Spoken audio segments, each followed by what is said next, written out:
एक बार की बात है, जंगल में एक शेर था। वह जंगल का राजा था। सभी जानवर उससे डरते थे। एक दिन शेर आराम कर रहा था।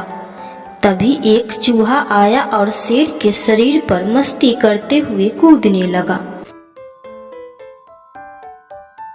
उसके कूदने से शेर जग गया और उसने चूहे को पकड़ लिया।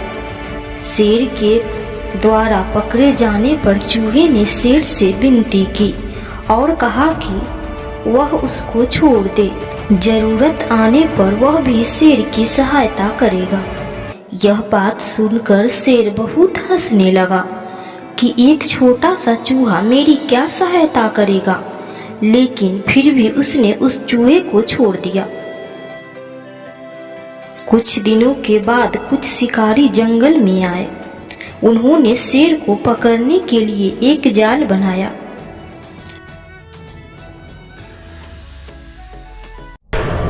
शेर कुछ समय के बाद उस जाल में फंस गया और बहुत जोर जोर से गुर्राने लगा। शेर के फंस जाने पर शिकारी शेर को रख कर ले जाने के लिए गाड़ी लेने चले गए। शेर की आवाज सुनकर चूहा आया।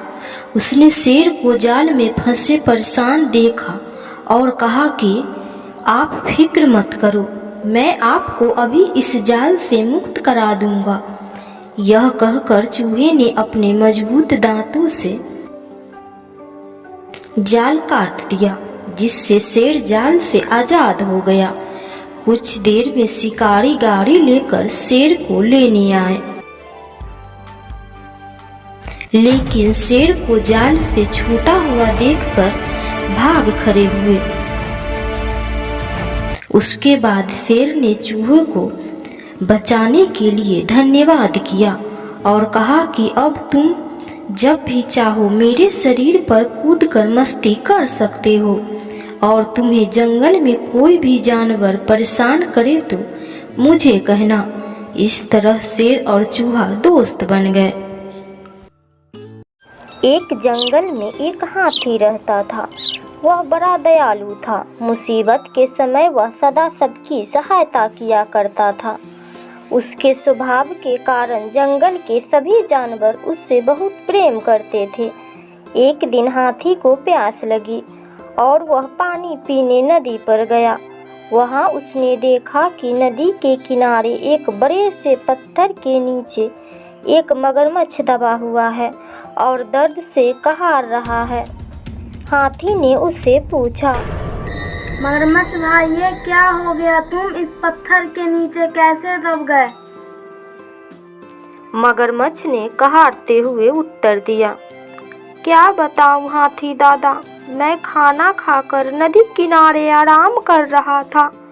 जाने कैसे उस बड़ी चट्टान का ये टुकड़ा मुझ पर आ गिरा।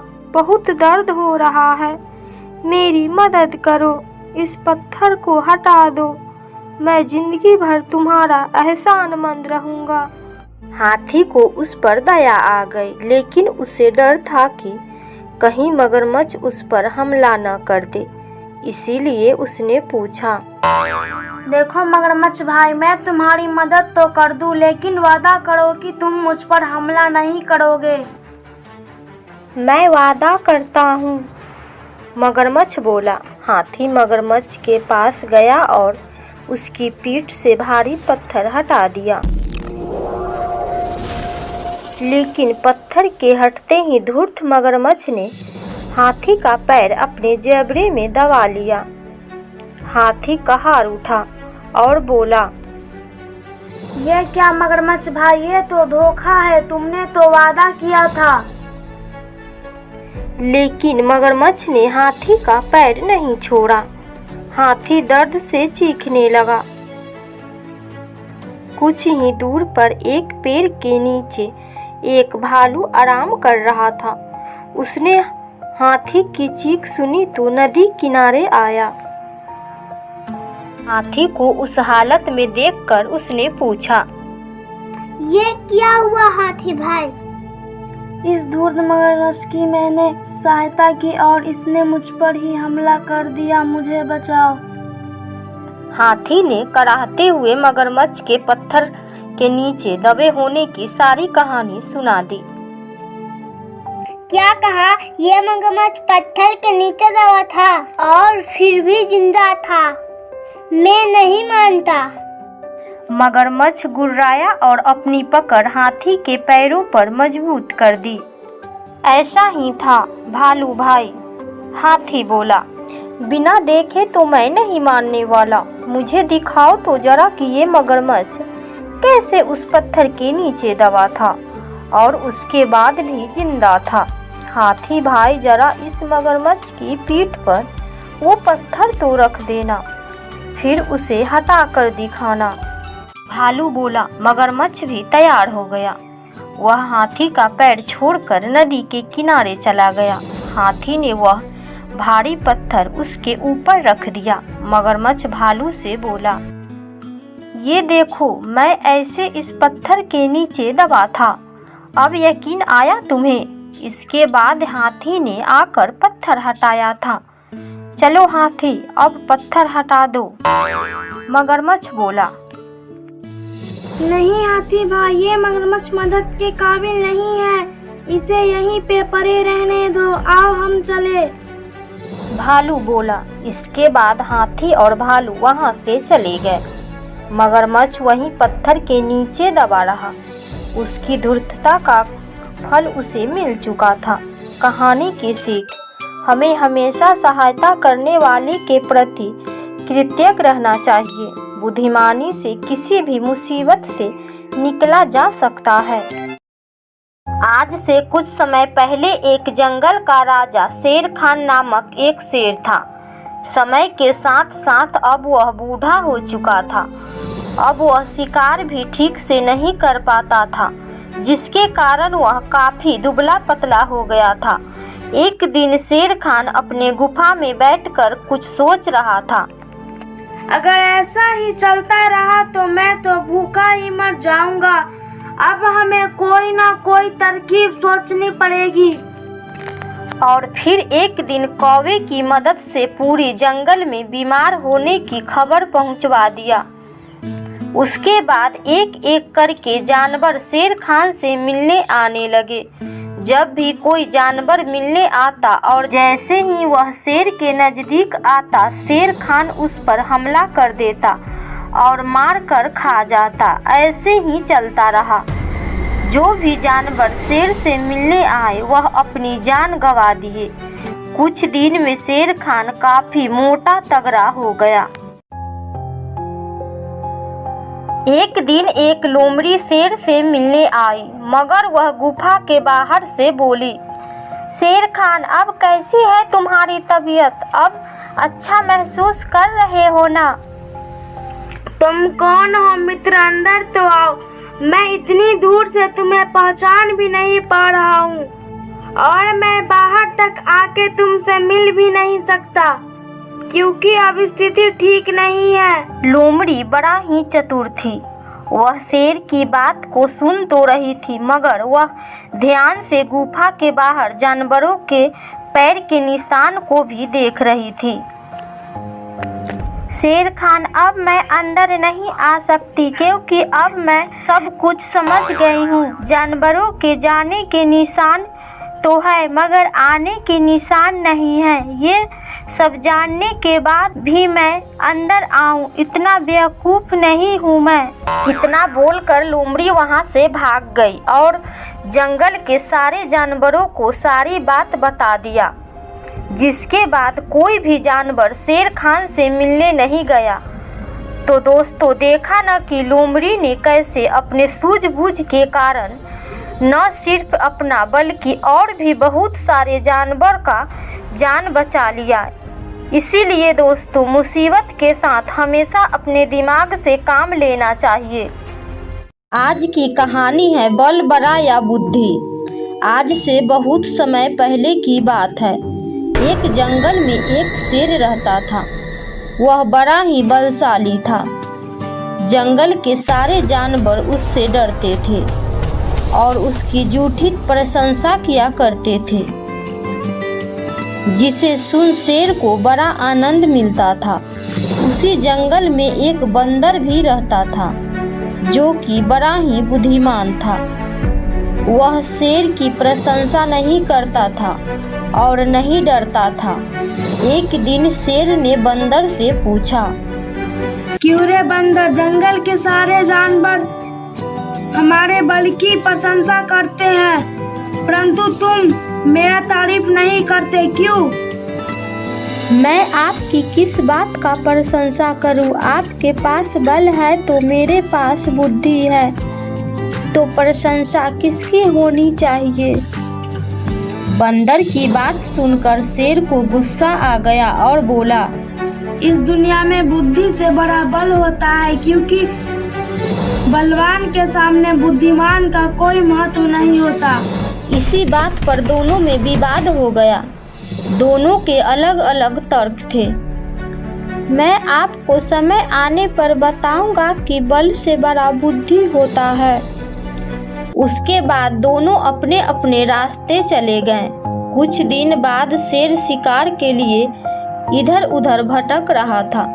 तभी वह एक गड्ढे में गिर गया, जिसके कारण उसे काफी चोट आ गई। फिर भी वह जैसे तैसे करके बाहर आ गया। तभी उसने देखा कि एक शिकारी हाथ में बंदूक लिए उसके सामने खड़ा है। शेर घायल हो चुका था, इसीलिए वह शिकारी का मुकाबला कर नहीं सकता था। तभी पेड़ पर से अचानक पत्थर बरसने लगे, जिससे शिकारी घायल हो गया और वहां से अपनी जान बचाकर भाग निकला।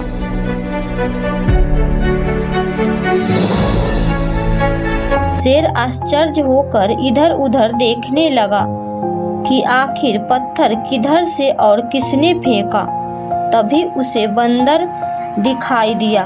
बंदर शेर के पास आया और बोला, अब बताइए कि बल बड़ा या बुद्धि? आप इतना बलवान होते हुए भी आप शिकारी का कुछ नहीं कर पाए, और अपनी जान भी बचाने में असफल रहे। पहले तुम मुझे ये बताओ कि पेड़ पर अचानक इतने सारे पत्थर कैसे आए? मैंने शिकारी को गड्ढा खोदते हुए देखा था। तब मैं समझ गया कि वह किसी बड़े जानवर का शिकार करना चाहता है, इसीलिए मैं पहले ही बहुत सारे पत्थर को पेड़ पर इकट्ठा कर लिया था।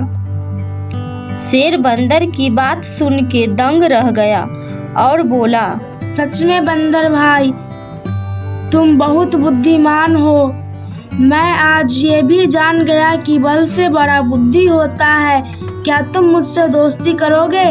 बंदर भी राजी हो गया। उसके बाद दोनों पक्के दोस्त बन गए और खुशी खुशी रहने लगे। यह कहानी है एक चालाक गधा की। हम सब ने हमेशा सुना है कि गधा एक मूर्ख प्राणी होता है, लेकिन ये गधा मूर्ख नहीं था, बल्कि बड़ा ही चतुर और होशियार था। गधा जहाँ रहता था वहाँ पर चारों तरफ हरी हरी घास थी, लेकिन गधा किसी दूसरे जानवर को घास खाने नहीं देता था। वह कोई न कोई युक्ति लगाकर भगा देता। ऐसे ही दिन गुजर रहे थे। एक दिन दो हिरन घूमते घूमते उसी जगह पर जा पहुंचा जहां पर गधा रहता था। एक हिरन ने दूसरे हिरन से कहा, अरे भाई, यहाँ तो बहुत सारी हरी हरी घास है। अब हम लोगों को यहीं रहना चाहिए। अब हम दोनों का जीवन तो आराम से कट जाएगा। बात तो तुम्हारी बिल्कुल सही है। अब हमें इधर उधर भटकना भी नहीं पड़ेगा। गधा सारी बातें सुन रहा था। वह हिरन के पास आया और बोला, अरे रे, तुम लोग भी हरी हरी घास के चक्कर में अपनी जान गंवाना चाहते हो? सब शेर की चाल है। रोज बहुत सारे जानवर इस घास को खाने आते हैं और अपनी जान गंवा देते हैं। तुम लोग यहाँ से जल्दी चले जाओ, वरना शेर आ जाएगा। भाई चलो यहाँ से, हमें नहीं खाने ये घास। दोनों हिरन आपस में बात कर ही रहे थे कि शेर की आने की आहट सुनाई पड़ी। दोनों हिरन झाड़ियों के पीछे छुप गए। तभी गधे की नज़र शेर पर पड़ी, जो कि उसी की तरफ आ रहा था। गधा काफी डर गया। तभी शेर उसके पास आके बोला, अरे तुम कहाँ से बीच में आ गए? हिरन कहाँ गया? हमें हिरन की खुशबू आ रही थी। कहाँ गए? जल्दी बोलो, बहुत जोर से भूख लगी हुई है। पहले तो गधे ने सोचा कि हिरन का पता बता दिया जाए, मगर उसे दया आ गई और बोला, हाँ, कुछ देर पहले तो हिरन यही था। वह मान नहीं रहे थे तो मेरी उनसे झगड़ा भी हुई, हाथापाई भी हुई। अंत में वह भाग गए। अपनी बकवास बंद कर और जल्दी से बता कि वह किस तरफ गए हैं। गधा गलत दिशा बता दिया। शेर तेजी से उसी तरफ भागा। जब शेर चला गया तो दोनों हिरन झाड़ी से बाहर आए और गधा को शुक्रिया अदा किया और वहां से भाग निकले। अब गधा आराम से घास खाने लगा। कुछ देर में शेर वापस आ गया और बोला, क्यों रे गधे, तुमने मुझे गलत पता क्यों बताया था? क्या तुम्हें जान प्यारी नहीं है क्या? शेर महाराज, आप तो जानते हैं कि हिरन एक जगह कहाँ टिकते हैं, कभी यहाँ तो कभी वहाँ भागते रहते हैं। वहाँ से कहीं भाग गए होंगे, मगर मैं आपको दूसरे हिरन का पता बता देता हूँ। अब मैं कहीं नहीं जा सकता क्योंकि मुझे बहुत जोर से भूख लगी हुई है। अब मैं तुम्हें ही खाऊंगा। अब मरने के लिए तैयार हो जाओ। शेर की बात सुन के गधा डर से कांपने लगा। तभी उसे एक युक्ति सूझी और वह लंगड़ा कर चलने लगा। अब तुम्हें क्या हुआ? तुम लंगड़ा के क्यों चल रहे हो? तुम चाहे कुछ भी करो, आज तो मैं तुम्हें खा कर ही रहूँगा। ओहो, मेरे पैर में एक कांटा चुभ गया है। कांटा काफी बड़ा और जहरीला है। जब आप मुझे खाएंगे तो वह कांटा आपके मुंह में चला जाएगा, जिससे आपकी जान भी जा सकती है। इसीलिए आप मेरा कांटा निकाल दे, मैं मरने के लिए तैयार हूँ। शेर ने सोचा, गधा बात सही कह रहा है। वह गधे के पीछे गया और जैसे ही गधे के पैर के पास गया, वो ऐसे ही गधे ने दुलत्ती मारी। शेर तीनों खाने चित हो गया। वह उठता फिर गिरता, फिर उठता फिर गिरता। उसके जबड़े टूट गए और बेहोश हो गया और गधे ने अपने चालाकी से अपनी जान बचा ली और वहां से चला गया। बरगद के पेड़ पर टोनी चिड़िया अपने पूरे परिवार के साथ में रहती थी। उसका परिवार बहुत बड़ा था।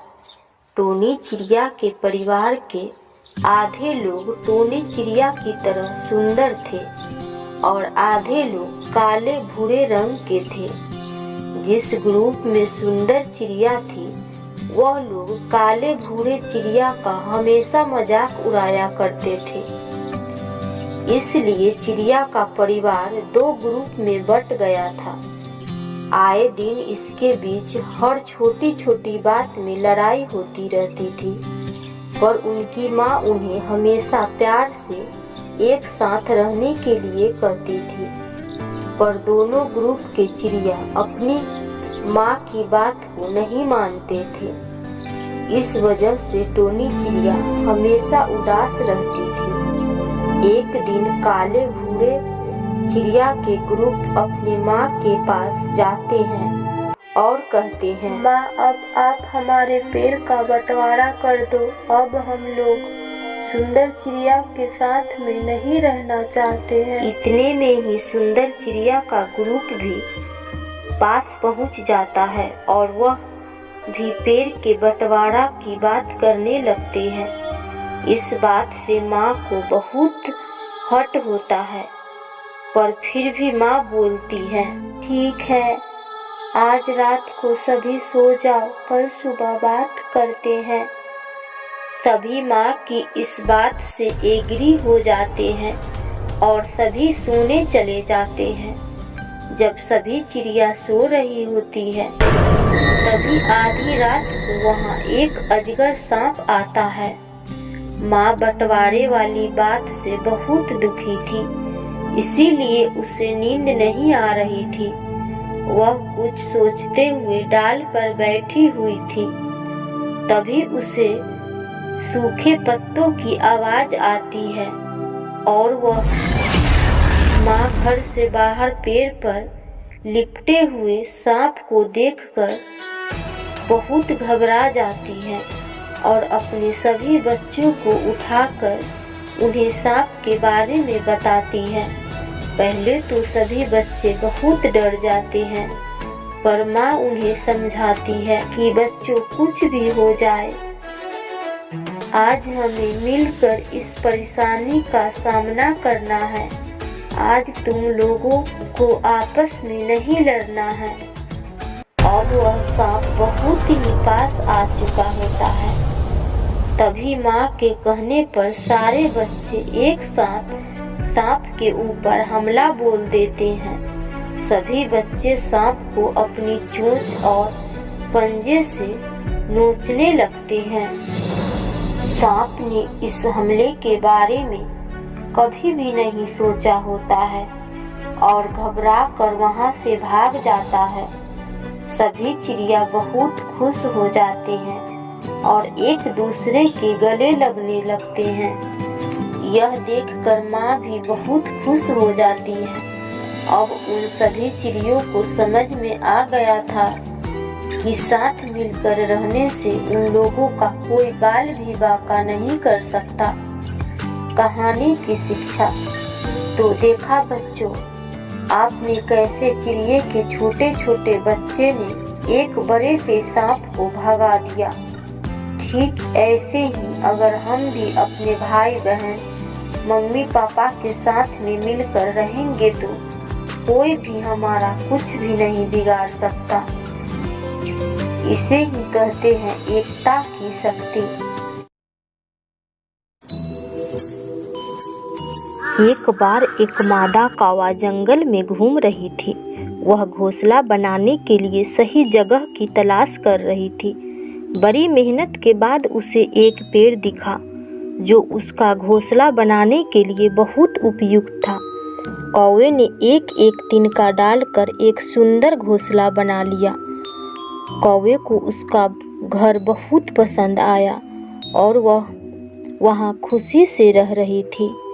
एक दिन कौवे ने अपने घोंसले में कुछ अंडे दे दिए। उसने उन अंडों की अच्छी देखभाल की, लेकिन उन्हें भोजन और पानी के लिए अकेला छोड़कर जाना पड़ा। जिस पेड़ पर कौवे का घोंसला था, उसके पास ही एक सांप का बिल था, जिसमें एक बड़ा सा सांप रहता था। उस सांप की नज़र उस कौवे के घोंसले पर पड़ी, क्योंकि उसे यकीन था कि वहाँ अंडे होंगे।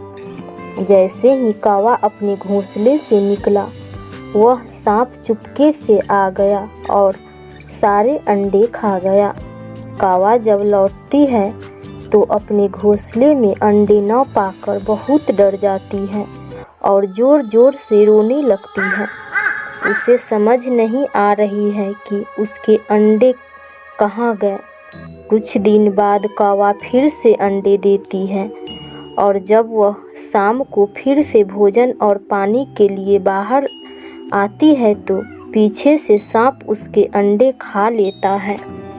वापस आने पर कौवा अपना अंडा न पाकर फिर से रोने लगती है। अब कौवा बहुत गुस्से में है और वह सोचती है कि वह यह पता लगाती रहेगी उसके अंडे कहाँ गायब हो गए। कुछ महीने बाद जब वह दोबारा अंडे देती है तो वह अपने अंडे घोंसले में छोड़कर अगले पेड़ में छिप जाती है ताकि वह देख सके कि उसके अंडे कौन लेता है। आदत से मजबूर होकर सांप एक बार फिर कौवे का अंडा खाने आ जाता है। कौवा सांप को देखकर बहुत हैरान होती है और अपने अंडे को बचाने के लिए वह सांप से बहुत लड़ती है और उसे बहुत चोट पहुंचाती है, लेकिन फिर भी अंत में वह हार जाती है और सांप एक बार फिर उसके अंडे खाकर चला जाता है। कौवे को लगता है कि अगर ऐसे ही चलता रहा तो वह कभी अपने बच्चे को जन्म नहीं दे पाएगी और इसीलिए उसे एक तरकीब सूझती है। वह उड़ती हुई राजा के महल में पहुंच जाती है। वह देखती है कि राजकुमारी अपनी सहेलियों के साथ वहां कुंड में नहा रही है और राजकुमारी के सारे आभूषण कोने में रखे हुए हैं।